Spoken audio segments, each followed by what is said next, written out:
Grabe, Carla.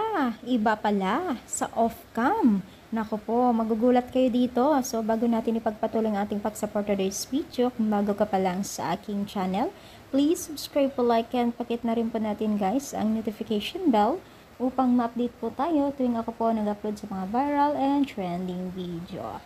So, alam niyo ba guys na itong si Carla ay tila kinagulat po ng nakakarami dahil nga po sa kanyang pinakita off-cam. At talagang magugulat kayo dito dahil itong si Carla pala off-cam ay mas kinikilig siya. Ay grabe guys, kung marinig nyo lang talaga yung kanyang tili, ay talagang yung tili niyang nakakatawa.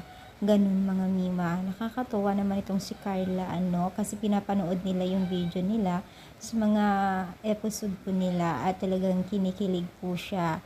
Talagang alam mo yung medyo ilang na kinikilig siya, ganun.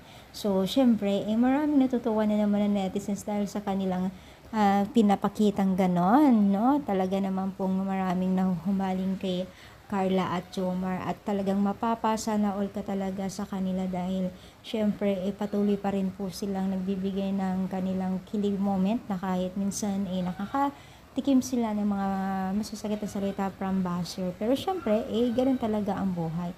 So, part na po yan sa pagiging isang public natin sa social media ang buhay natin. Marami talagang pakialam meron sa buhay natin at hindi magkakagusto sa atin. So, ibig sabihin, normal lang yan. Tapos, pag once na pinabilit mo ang iyong buhay, kailangan talagang tanggapin mo yung mga negative people sa comment section, di ba?